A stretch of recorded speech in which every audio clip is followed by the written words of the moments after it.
Welcome back to this new edition of News Today. Without delay, let's explore the headlines first. Supreme Court upholds West Bengal suit accusing Union of using CBI without state consent. Assam floods affected more than 2 million people. India sends humanitarian aid to Papua New Guinea after devastating landslide. IUCN updates the red list of threatened species. Digital Economy Report 2024 released by UN Trade and Development. Telecom equipment production surpasses Rs 50,000 crore, exports reach Rs 10,500 crore.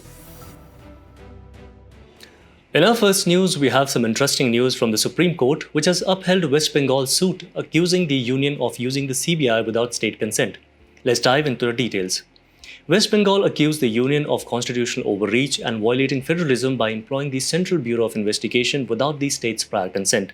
The suit was filed under Article 131 of the Indian Constitution.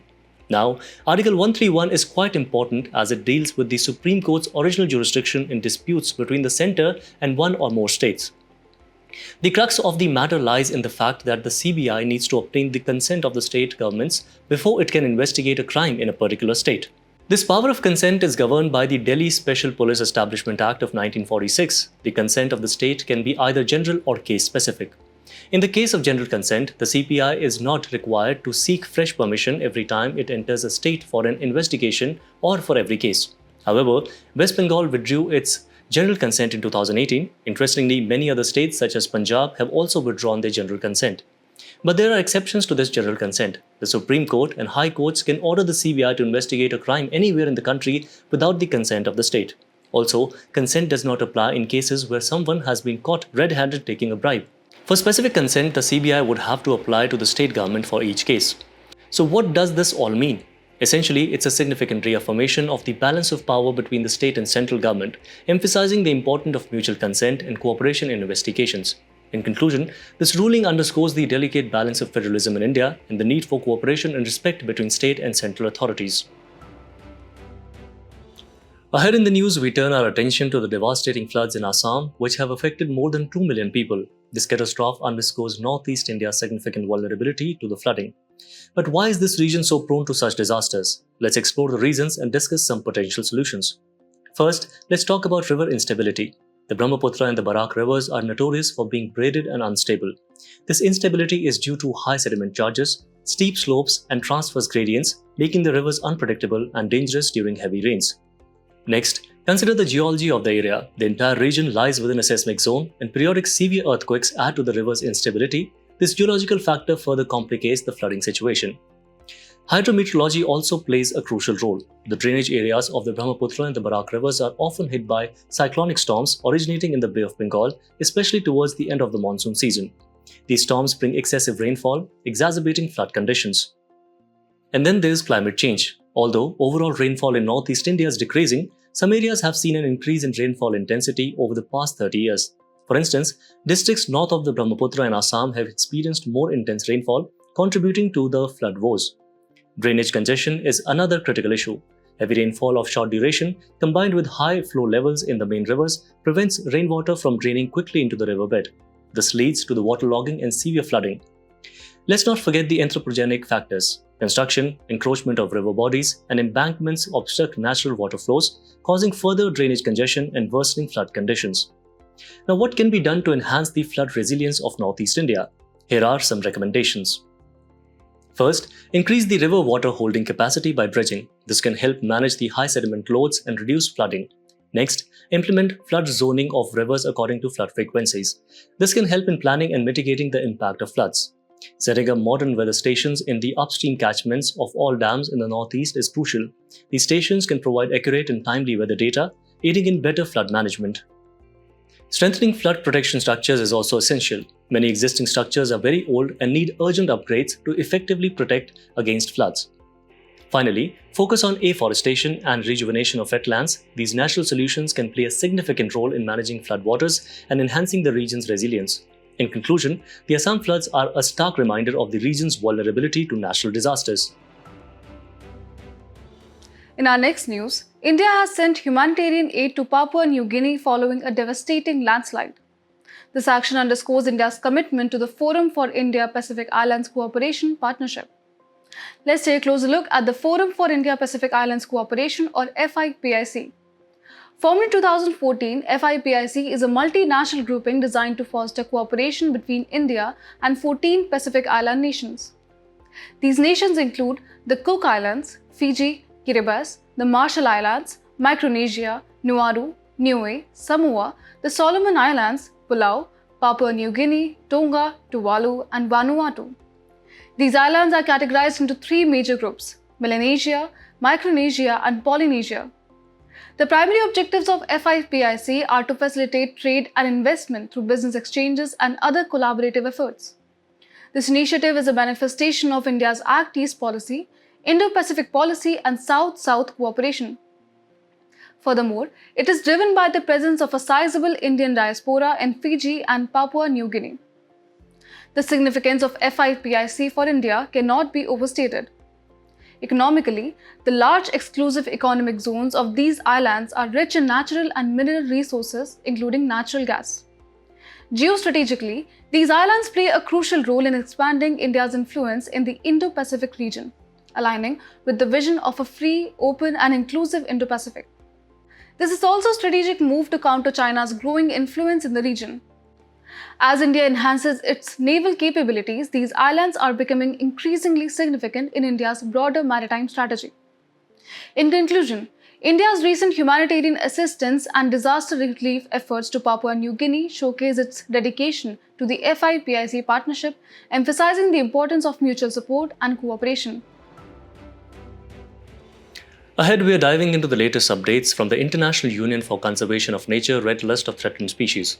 This list is crucial as it provides information about animal, plant, and fungus species that are at risk of extinction. The list categorizes these species into 9 different categories, helping us understand their conservation status. Now, the IUCN Red List has grown to include approximately 163,000 species. Out of these, around 45,000 are threatened with extinction. This update highlights the increasing pressures on biodiversity from factors like poaching, climate change, and invasive species. Let's talk about some key updates. For instance, the La Gomera giant lizard found in the Canary Islands has seen an improvement in its status from critically endangered to endangered. This is a positive development and shows that conservation efforts can make a difference. However, not all news is good. Several species have seen a decline in their status.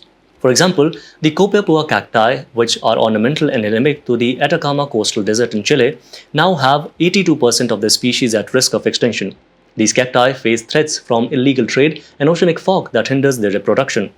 Similarly, the Gran Canaria giant lizard, an endemic reptile in the Canary Islands, has moved from least concern to critically endangered, mainly due to predation by the invasive California king snake. The Gran Canaria skink has also seen its status decline to endangered from least concern. In the islands of Ibiza and Formentera, the Ibiza wall lizard's status has worsened from near threatened to endangered, primarily due to threats from the invasive horseshoe web snake. Lastly, the Bornean elephant, the smallest elephant with a wider face found in Borneo and Sumatra, is now classified as endangered due to anthropogenic activities. In conclusion, these updates from the IUCN Red List remind us of the fragile state of our planet's biodiversity. While there are some success stories, many species continue to face significant threats.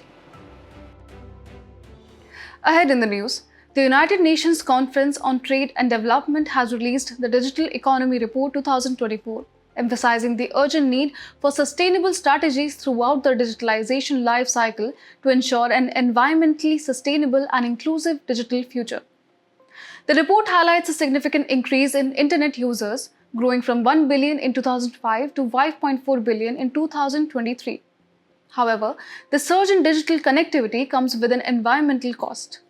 The environmental footprint of digitalization is becoming increasingly concerning. In 2020, the information and communication technology sector accounted for an estimated 1.5 to 3.2% of global greenhouse gas emissions. Additionally, the rise in online shopping has led to a 30% increase in digital-related waste from 2010 to 2022, totaling 10.5 million tons globally. Data centers, crucial for the functioning of the digital economy, not only require significant electricity, but also consume vast amounts of water for cooling. In 2022, global data centers consumed 460 terawatt-hours of electricity, a figure expected to double by 2026. Another pressing issue is the supply of critical minerals needed for digital technologies. The demand for minerals such as graphite, lithium, and cobalt could surge by 500% by 2050. This could lead to hoarding and overcapacity in mineral production, resulting in inefficient processes and a large environmental footprint. To address these challenges, the report makes several key recommendations, including adopting circular economy models, strengthening regulations by enforcing tougher environmental standards, investing in renewable energy, supporting research and development of energy-efficient technologies, and incentivizing and promoting new sustainable business models such as offering electronic products as a service. For those unfamiliar with the United Nations Conference on Trade and Development, it was established as a permanent intergovernmental body by the United Nations General Assembly in the year 1964. Its primary objective is to aid developing countries, particularly the least developed ones, and transitioning economies in integrating effectively into the global economy. UNCTAD boasts 195 member nations including India and is known for its flagship reports such as the Trade and Development Report and the World Investment Report. The organization is headquartered in Geneva, Switzerland. In conclusion, the Digital Economy Report 2024 underscores the critical need for a balanced approach to digitalization that safeguards our environment while promoting inclusivity and sustainability. Moving ahead, in a remarkable development for India's telecom sector, telecom equipment production has surpassed Rs 50,000 crore with exports reaching an impressive Rs 10,500 crore. This significant achievement is largely attributed to the production-linked incentive scheme for telecom and networking product. The PLI scheme for telecom and networking products is overseen by the Ministry of Communications and is classified as a central sector scheme. Its primary objectives are to enhance domestic manufacturing capabilities and make India a global leader in telecom equipment production. The scheme is open to both global companies and domestic companies, including MSMEs, provided they meet the specified global manufacturing revenue criteria. Under the scheme, manufacturers receive financial incentives based on their incremental sales from the base year for products manufactured in India. The financial incentives are calculated from the base year of financial year 2019-20 with rates ranging from 4 to 7% for MSMEs and 4 to 6% for other companies. An additional 1% incentive is available under the design-led PLI for products that are both designed and manufactured in India. The products eligible for these financial incentives include core transmission equipment, 4G or 5G and next-generation radio access network and wireless equipment as well as switches and routers. The scheme's tenure for making investments runs from April 2021 to financial year 2024-25 and the financial incentives can be availed from financial year 2021-22 to financial year 2025-26. The Small Industries Development Bank of India is a project management agency for the scheme. The broader context of the PLI scheme dates back to 2021 when the Indian government announced various PLI schemes to enhance the country's manufacturing capabilities and exports.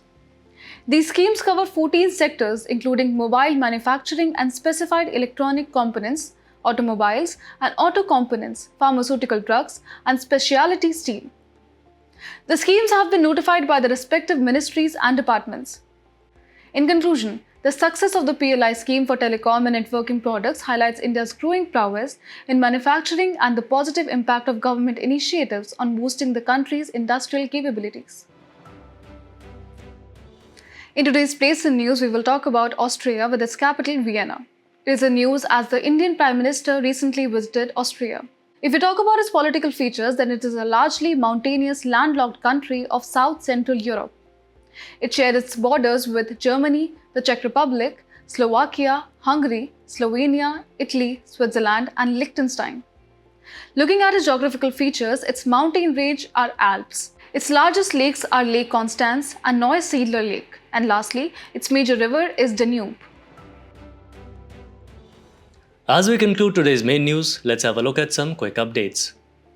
The Supreme Court upholds divorced Muslim women's right to maintenance under Section 125 Code of Criminal Procedure 1973 against her former husband.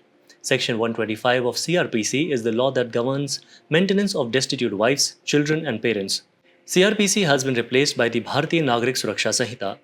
Recently, Mutual Recognition Agreement for Organic Products between India and Taiwan has been implemented. MRA for organic products is a landmark achievement as it is the first bilateral agreement for organic products. Recently, Colombo Security Conclave officially included Bangladesh as its fifth member. Colombo Security Conclave is a regional security grouping. It aims to make maritime security, marine pollution, response, and maritime search and rescue priorities for the Indian Ocean region. According to the FishMIP, global projections of exploitable fish biomass show a more than 10% decline. Fisheries and Marine Ecosystem Model Intercomparison Project was launched in 2013. FishMIP 2.0 established in 2024 to increase the reliability of modeling projections. New Space Research and Technologies successfully tested a 100 kg max take-off weight unmanned aerial vehicles at the Umlingla Pass. Umlingla Pass is located at 19,024 feet in eastern Ladakh along the Ladakh Range. Also, it is renowned for being the highest motorable road in the world. An exotic host-specific beetle named Cyrtobegus salvinia has successfully eradicated the invasive weed Salvinia molesta from Sarni Reservoir in Betul district, Madhya Pradesh. Salvinia molesta is a free-floating aquatic form. Recently, the hydrogen line was in the news. Hydrogen line or 21 centimeter line is a spectral line emitted by atomic hydrogen. It happens when an electron that orbits the nucleus of a hydrogen atom jumps from a higher energy level to a lower one. The Medical Devices Information System platform was recently launched by the World Health Organization. Medical Devices Information System is the first global open access clearinghouse for information on medical devices.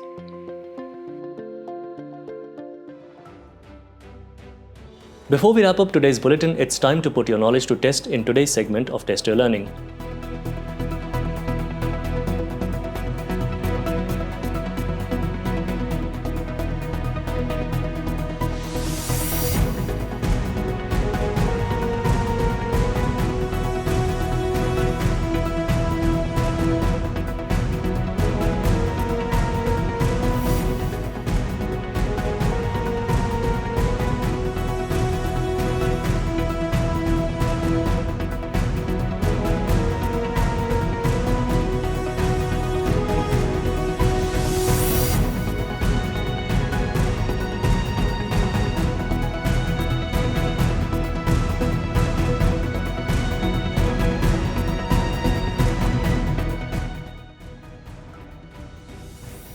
Thank you for joining us. We hope you enjoyed this edition of News Today. For the solutions to today's quiz and to access the PDF version of News Today, remember to visit the provided links in the description below.